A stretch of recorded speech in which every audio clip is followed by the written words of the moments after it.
Hi there, and welcome to another episode of 411 Pop Culture, where real people talk about really everything. I'm your host, Justin Steele, and tonight I am joined with my guest star, Meg Wolf, and we are going to discuss Taylor Swift's new album, Folklore. How you doing tonight, Meg? I'm great. How are you? Doing well. I'm really excited to get to talk about Folklore with you. It's been a while since Meg has been on the show, and I was listening to Folklore the other day. I know that Meg is a Taylor Swift fan, gone to concerts. I can remember listening to early Taylor Swift on road trips back in the day with her. So I wanted to find out what she thought of the new album, and I thought it would be fun to have her on to talk about it. So I'll kind of, because I feel like you're going to have a little bit more to say than I will. So I'm going to go ahead and lead us off, Meg. I think well, like what I remember is that you were a fan of Taylor Swift, but I feel like it was when you went to her concert with your niece or something that like you then became a big fan. Is that true? Or were you always a big fan of Taylor?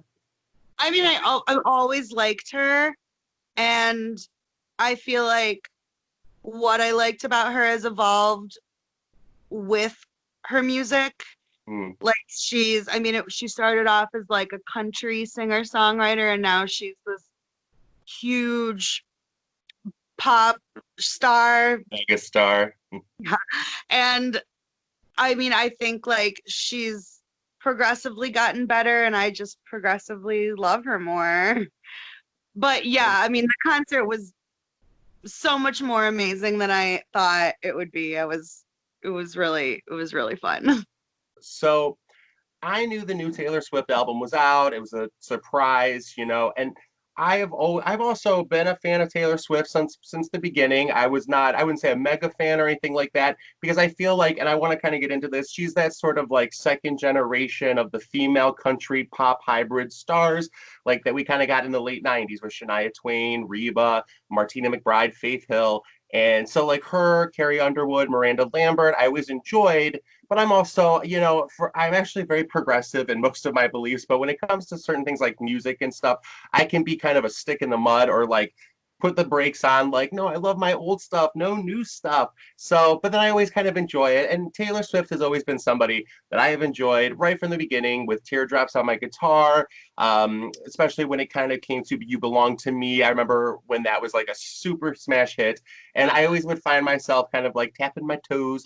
But anyway, my first thought whenever I hear a new album or, come across new music, I'm always like, well, I hope there's at least like one or two good ballads, because for some reason that I can't understand, even when I was younger, I love a good ballad. I think I'm in the minority because like obviously pop music and pop stars are marketed to a younger audience. And for some reason that means like uplifting dance music. And I love uplifting dance music, but I guess I mean a minority like when I was a teenager in terms of I always wanted the ballads. I loved when I would go to a school dance, and it's weird to me that like we don't as adults have that sort of nostalgia, or at least maybe we do. But I always wanted there to be like a club that you go to and hear like the boom boom music, but then there would be like interspace like slow songs, like so that you could go up like from how many, and it's like teen movies, they always have like the dance, and there it's always will you dance with me at the slow song. So I never understood why like adult clubs and stuff never had that, because we've gone out many times and it's like you could barely even hear the other person. So it's Right. kind of, I always thought there should be like a slow song. But anyway, I definitely was like, oh, I hope there's going to be a couple good ballads on here. And lo and behold, it's like the entire album is ballads. So I was very excited. Now, as it began, there's sort of, I feel like the first song, I think it's The One, has this sort of like late 90s R&B feel almost to it, or like a mid 90s, it's R&B-ish in my opinion. So I was surprised to hear that.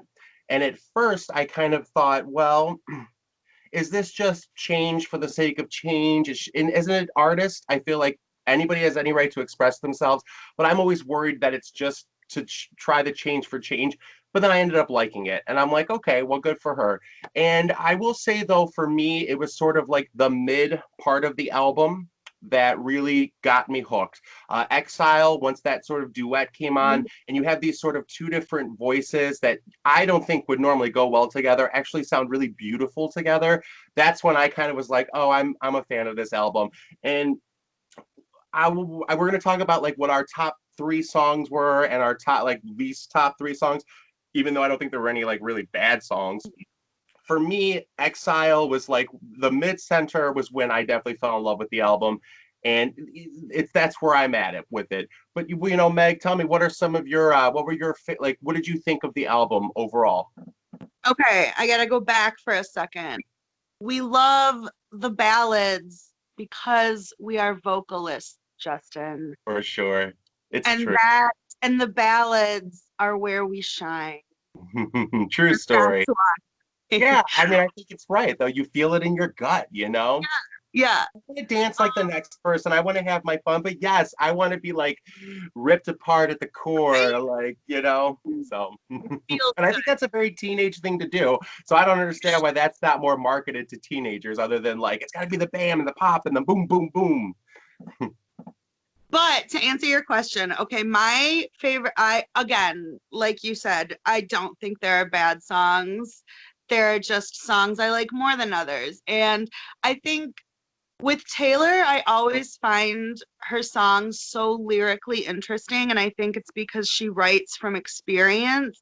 And it's like the whole, if I've experienced this, other people have experienced this, and this is gonna resonate. And my favorites were Illicit Affairs. I Mhm. love August. I felt like was the catchiest. That was like the fun. That's like the most upbeat song I think on the whole album. And I loved it. It made me happy. I don't remember what I wrote down as my third one, but I think it was My Tears Ricochet. I just Mhm. loved lyrically that song. Like the imagery of like feeling abandoned by someone and like then why are you at my funeral, like that kind of feeling. I felt it. Well, yeah, if I could jump in response to that, you said, you know, Taylor Swift is very like lyric centric. And yes, I enjoy that. I also like, you know, my favorite all-time Taylor Swift song is Cold as You. And I feel like that is a song that kind of gets like overlooked a lot, or it's, you know, like I went on YouTube to hear a live performance of it, and I literally think that there's only like one YouTube video out there. I could be wrong, or it may have changed, but this was within the past year. And I remember thinking, like, I just loved that song because I loved the simplicity of it. It definitely had, you know, early Taylor Swift, what was to become in terms of there's a little bit of a cleverness to it in there, the sort of way it goes around. But I like that it's really simple. But there are times with her music, and I always end up enjoying it. But where it remind me of Jewel in terms of Jewel is also, you know, somebody who's very lyric centric. She's a poet. You know, she wrote a book of poetry, maybe a couple.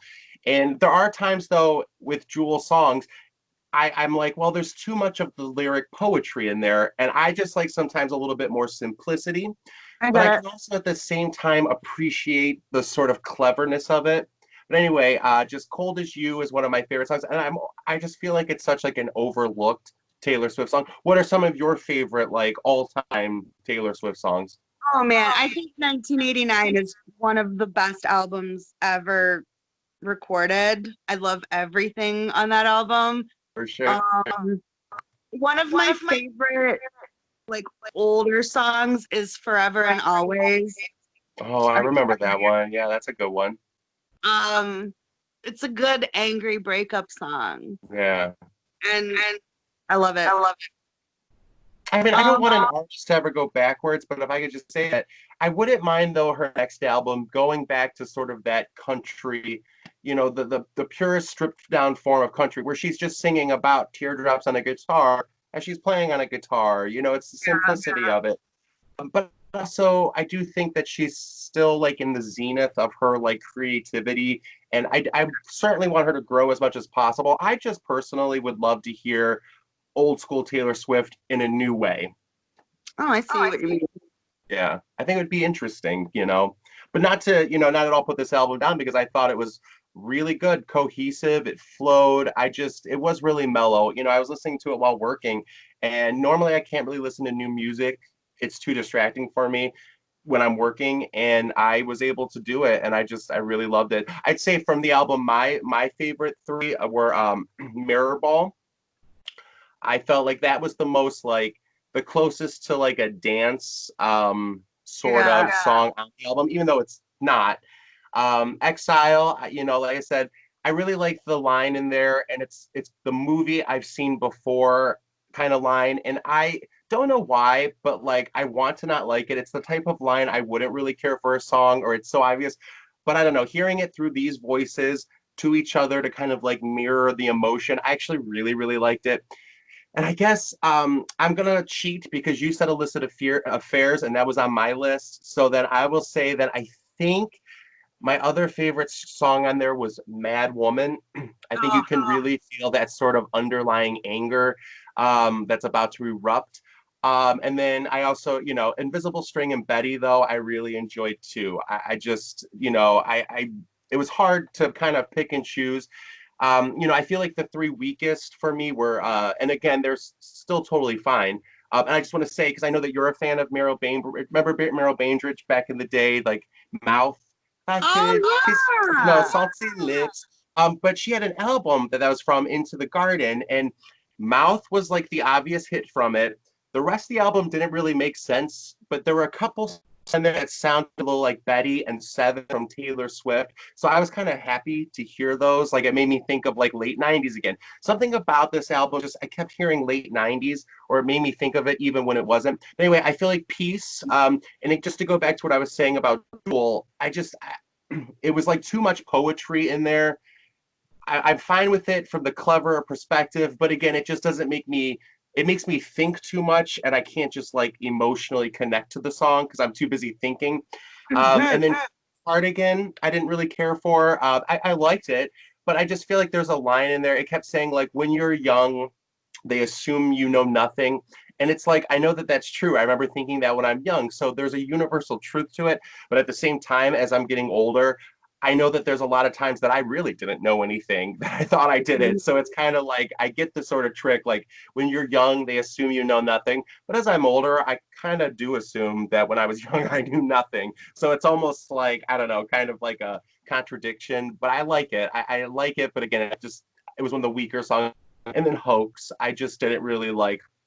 I could take it or leave it. They're all beautiful songs. It's her singing, but they just weren't I didn't really go with them. I did not Worse, connect with Hoax either, I have yeah, to say. yeah. Um, my three weakest ones were Seven. I felt like I think what you were saying, too much like poetry. Like it kind of felt like fever dreamish to me. And I just didn't Hmm. feel like it flowed with the rest of the album. Hoax I didn't connect to, although I do like it. I felt like I Yeah. was trying to like force myself to like it more than I did though. And this was on your top three. I'm not feeling Betty. Oh, okay. Yeah. See, I don't know. It caught me off guard. I was like, I knew this. I kept seeing it. Like, I was listening to it. And I kept seeing Betty getting closer and closer as I knew I was getting closer. And I'm like, oh, what is this song going to be? And I don't know. I thought it was interesting. I mean, I guess the lyrics are up for interpretation. It did have this sort of vibe. I don't know, where it just kind of like talking to an old friend, sort of Yeah, quality no, about it. And there's something about the melody that almost seems playful and sad at the same agreed. time, as if you're like thinking about a friend that brings you joy, but it also makes you sad.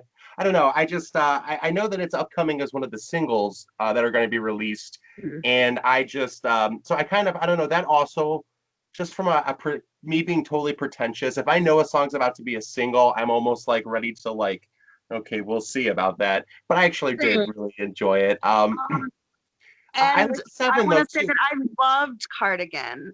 See, The, I'm not surprised because I also really like Seven. So, but go on. that's so funny. Um, I loved the line about when I felt like a cardigan under someone's bed and you put me on and said I was your favorite. Like I know that feeling, you know? Well, for me, a lot it was the line of like, when you're young, they assume you know nothing. Because I Right. was sort of having conflicting emotions about it. Like, that's such a good line for somebody. Somebody young is gonna be like, "That's right, I'm not understood." But at the same time, I think when you're young, you make a lot of mistakes because you're assuming you're not being understood instead of taking responsibility and accountability and being like, "Wait a minute, maybe I don't know everything." So it was for me being an old man, I guess.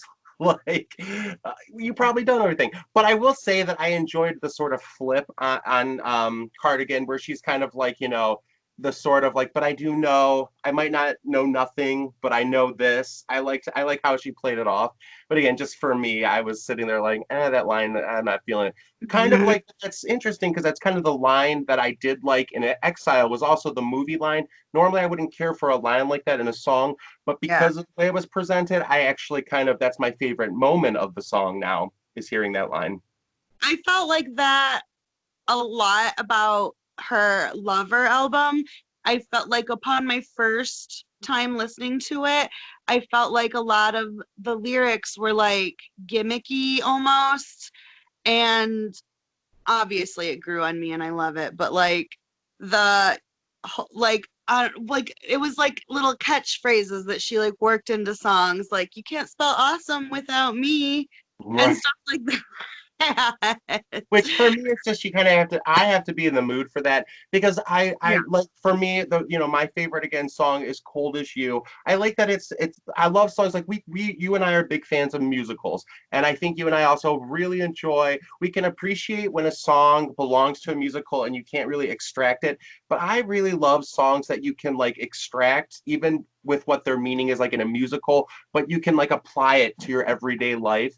And so sometimes I feel like a song like Cold as You, I feel like you can apply it to a lot of different things because we've all experienced that feeling of like somebody being cruel to you that you could never imagine was going to be cruel because you had such love for them. And it's like you can't imagine them being cruel to anyone, but especially to you because of that. Whereas some of her songs that are like the sort of lyric centric poetry, it's part of her shtick, so to speak. I think it's part of her signature now, and that's good. That's a good thing. At the same time, it's like I'm so clearly listening to a Taylor Swift song now, and sometimes I like when an artist can like I can transcend from that, and it's just the song is now a part of my life, as opposed to Yeah. I'm clearly listening to Taylor Swift or whomever it may be, But that's me. I feel like I could take a lot. I feel like I relate to so much of what she says. And like the more, like if you start from the beginning and work your way through her library, like the deeper you get into it, the more I can relate to it. And you mentioned Mad Woman. And I think it's important to point out like the juxtaposition of a song like Mad Woman against a song like Teardrops on My Guitar. Like she's older now and she has so much more to say and different outlooks and priorities. And I think I really appreciate seeing the growth. Like I still love her first album and I think it's beautiful. And but to listen to that and then listen all the way up through Folklore, you can really see like the growth as a writer, as a musician, as a singer, like as a person. Absolutely. And I definitely enjoy seeing that growth too, which is why I would like to see a more like the pure hybrid or the sort of country pop hybrid, because I think that would emphasize her growth, even though she would be going back to something where she started. There would be a sort of emotional maturity maybe be to it that Yeah, I would look forward to hearing. Because for me, when it's constantly, and I 100% appreciate it as an artist, but like when it's always something different and new, it's almost hard to sort of measure that growth. And I like knowing, like, wow, look what she did, this new spin on something old. And but overall, I definitely appreciate this. Like every single time I hear a new album by her that has like a new sound or a new sort of energy, I always end up really enjoying it. And I mean, obviously, billions of other people do too. It's the album has gotten nothing but rave reviews. It seems to be really well accepted. I like that it was sort of, despite all that's going on, it was her way of taking the situation that we're all facing one way or another right now and making art out of it. And I also really love, I mean, I'm guilty of also when I'm hearing songs by her, you do sort of, because it's also part of like her legacy to include such like autobiographic moments. Yeah, I am always trying to kind of pick, well, now who's this song about? Or is this about I know. somebody? You know, like she kept saying like sweet tea. I kept thinking, oh, is that Taylor Lautner? I don't know. Like the tea, which you know, who knows if it's true or what. Although that was did you have a favorite Yes. like Taylor Oh. Swift coupling? Well, no, what were Oh. you gonna say? Well, what did you think I was I was gonna ask? gonna say, there's a line where it's something about I carried grudges for people who broke my heart, and now I send their children gifts. Totally about Joe Jonas and Sophie Turner, right? They just had a For baby. sure, that makes a lot of sense. I didn't pick that up, but yes, very good. I remember the line. Her music is very much influenced by her life and her thing. What were you gonna say? Say, as someone who has also dated her fair share of people, like to write a song and name it like your your ex-boyfriend's last name and put it out as a single, such a baller move. Yeah, yeah, she's pretty amazing. I mean, I will, and I think that's a part of it too, is that even if I heard stuff by her that I really didn't like, or like, because it's always so amazing, and what amazing pressure that must be on her to like, I Yeah. mean, I'd like to think that at a certain amount of time, no matter how much success you have, if you start putting things out, people don't like it, you can take a sort of like, that's okay. I do feel like she would be hurt, her feelings. And so I'm glad that people have like responded to this because I genuinely like Taylor Swift as a person. Uh, you know, we were in I think when she started, we were kind of mid to late 20s ish. Mid. So I had just had Brody. for sure. And so, you know, I think like she's like that, you know, when I worked in a lot of places where I did work with younger kids who were like 18, 19, and my heart would go out to them like, oh, your heart's going to get broken, or oh, that's going to be a hard road to take. And she's that type of person, like versus somebody, I'm trying to think like who came out around the same time, like Lady Gaga and stuff like that. I most certainly think that her emotional core is also going to be hurt, but you get a feeling like she's going to be a little bit more tough about it in a way, whereas Taylor Swift has that sort of like glowing innocence. She did anyway, and she still does. Although when you hear her drop the F bomb and everything, you are kind of I at least I'm not like shocked or anything, but I definitely am like, oh, she's growing up. Oh, It's kind of how little I Taylor feel said about it. the F word. Right? She's growing You up. definitely should watch the documentary because she talks about that, how she has thin skin, but she would rather that. Like Yeah. she likes that she's an emotional person and wears her heart on her sleeve. And I mean, uh, also like how, you know, she craves the approval and watch it. Yeah, I think that like anybody who's thin-skinned or what, you know, if you don't take in the bad with open arms, then you're not going to get, or with a completely open heart, you're not going to get the good, the maximum good. You know, if you limit some of it because you're afraid of some of the bad, then you're only going to get limited amount of good because our hearts and brains are connected. And, you know, it's easy. I don't know. I have kind of a thin skin overall. And I think that that's true. I'd rather have it because I want to be able to feel, maybe it's just from like years of theater or art. I want to be able to feel the emotions of life. And I think Yeah. that obviously translates to her work. You know, she's made quite a bit of success out of wearing her heart on her sleeve. And, you know, I was glad to hear a new album by her and I really enjoyed it. Same. Well, thanks everybody for joining us for another episode of 411 Pop Culture. Thanks, Meg, for joining us. I had a blast talking about Taylor Swift's Folklore with you. What are some of your favorite albums by Taylor Swift? What direction would you like her to take next? What were some of your favorite or least favorite moments from the Folklore album? Thanks everybody for watching. We'll talk to you soon.